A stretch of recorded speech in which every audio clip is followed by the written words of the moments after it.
ஓம் சத்குரு சாய்நாதாய நமோ நமக. எனது முதன்மை பேராசான் மதிப்பிற்கினிய ஜோதிட கலையரசர் ஆதித்ய குருஜி ஐயா அவர்களுக்கு குரு வணக்கம். உலகம் முழுக்க பரவி இருக்கின்ற தமிழ் உறவுகள் அனைவருக்கும் மதுரை ஜோதிட சாய் செல்வத்தின் இனிய வணக்கங்கள். வாழ்க பல்லாண்டு. இன்னைக்கு நம்ம பார்க்க போகிறது வெளிநாடு செல்லும் அமைப்பு.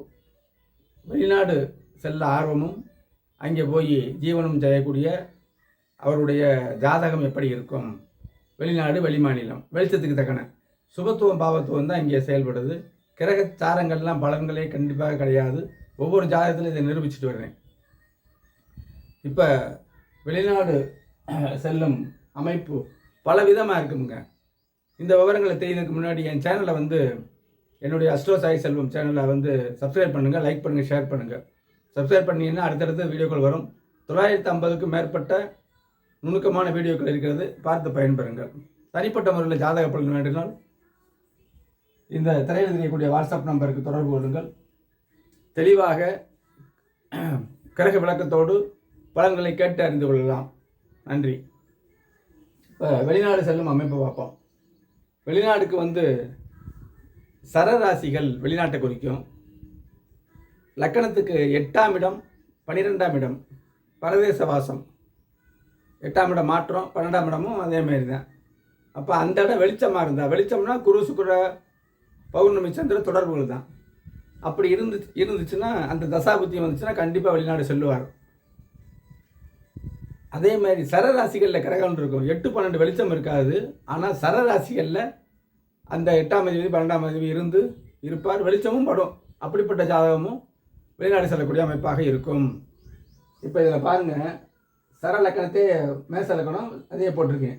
12ஆம் இடத்துல சுக்கிரனுங்க, 8ஆம் இடத்துல குருங்க. சரியா? ராகு கேது தொடர்புகள் வந்துருச்சு. அந்த சுக்கிரன் குரு பார்த்த சுக்கிரன் 8ஆம் அதிபதியும் இங்கே மேச லக்கணத்துக்கு 8ஆம் இடத்துல குரு இருக்கு, சுக்கிரன் 12ஆம் இடத்துல இருக்கு. அப்போ இந்த 8, 12 வெளிச்சம் வந்துடுது. குரு சுக்கிரனை பார்க்குறாரு. சுக்கிரன் குரு நேர்கார பார்க்கக்கூடாது. குரு சுக்கிரனை பார்க்குற அமைப்பில் இவர் வெளிநாட்டு செல்வார். தசாபுத்தி அடிப்படையில் அதை இங்கே விளக்க முடியாது. ஒவ்வொரு சிறு சிறு விஷயங்களாக தெளிவாக சொன்னால் உங்களுக்கு புரியும் இருக்கான்னு இதை சொல்கிறேன். இன்னொரு வெளிநாட்டு அமைப்பும் இருக்குங்க. இதில் பாருங்கள், சரராசி தொடர்புகள். சரராசிங்கிறது என்ன? மேசம், கடகம், துலாம், மகரம். இதுதான் சரராசி. அலைதல். அப்போல்லாம் கடலில் தான் பிரயாணம் இருந்தது. காலத்துக்கு தாங்க இப்போ ஃப்ளைட் வந்திருக்கு. அப்போ ஆரம்பத்தில் கடல் தானே வெளிநாடு செல்ல. அந்த அமைப்புங்க சரராசி தொடர்புகள். இங்கே பாருங்கள், கடகலக்கணம் லக்கணம் ராசியாக போட்டிருக்கேன். கடகலக்கணம் கடக ராசி. ராசி இலக்கணம் ஒன்றா இருந்தால் யோகமான ஜாதகமாக இருக்கணும்னு ஏற்கனவே வீடியோலாம் போட்டிருக்கேன். இப்போ பாருங்கள், 12ஆம் இடத்துக்கு குருவும் புதனும் சேர்ந்து வெளிச்சப்படுத்துகிறாங்க 12ஆம் இடத்தை. அதேமாதிரி சரராசி மேசத்தில் செவ்வாயும் கேதும் இருக்காங்க, குரு பார்வையில் இருக்காங்க. இதே மாதிரி மகரம்ங்கிற சரராசியில் சூரியன் சுக்கிரனோட சேர்ந்து நல்ல அமைப்பில் இருக்காரு. அப்போ அந்த இடத்துல உள்ள ராகு செயல்படுத்தும். இப்படி தாங்க 8ஆம் இடம் 12ஆம் இடம் வெளிச்சம், 8 கிரகத்துடைய தசை வெளிச்சமாக இருக்கணும், 12ஆம் அதிபதியுடைய தசை வெளிச்சமாக இருக்கணும். வெளிச்சம்னா சனி செவ்வாய் தொடர்பு இல்லாமல் இருக்கணும்னு அர்த்தம். ராகு வெளிநாட்டை குறிக்கக்கூடிய அமைப்பு. ராகு திசை நடந்தாலும் 8, 12 வெளிச்சத்தின் வழியாக ராகு திசை நடக்கும் பொழுது வெளிநாடு போகக்கூடிய அமைப்பு இருக்கும். சரராசி தொடர்புகள் இருக்கும் பொழுது வெளிநாடு போகலாம். லக்கணப்படி இல்லாமல் ராசிப்படியுமே 8, 12 வெளிச்சமாக இருக்கிற ஜாதகம். அவர் லக்கணப்படி எனக்கு 8, 12 வெளிச்சம் இல்லைனாரு, ராசிப்படி உங்களுக்கு இயங்குதுன்னு சொன்னேன், ஒத்துக்கொண்டார். வெளிநாட்டில் தான் இருக்கார். இந்த மாதிரி இப்போ வெளிநாடு செல்லக்கூடிய ஆர்வம் எல்லாருக்குமே இருக்குங்க, காலத்துக்கு தக்கன. அதனால் இது ஒரு பயனுள்ள பதிவு தான்.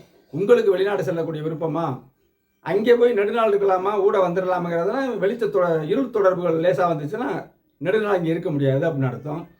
8ஆம் இடம் 12ஆம் இடம் வெளிச்சமாகி, 8 கிரகமும் வெளிச்சமாகி, 12ஆம் அதிபதியும் வெளிச்சமாகி, அடுத்தடுத்து நல்ல தசா புத்திகள் சரராசி தொடர்புலாம் இருந்துச்சுன்னா போனார்னா அந்த நாட்டிலே தான் அவருடைய அந்திம காலம் இருக்குங்கிறதே நம்ம சொல்லிடலாங்க. உங்களுக்கு வெளிநாட்டு தொடர்புகள், வெளிநாடு சம்பந்தமான கேள்விகள் இருந்தால் இந்த வாட்ஸ்அப்பில் தொடர்பு கொள்ளுங்க. தெளிவாக கிரக விளக்கத்தோடு கேட்டறிந்து கொள்ளலாம்.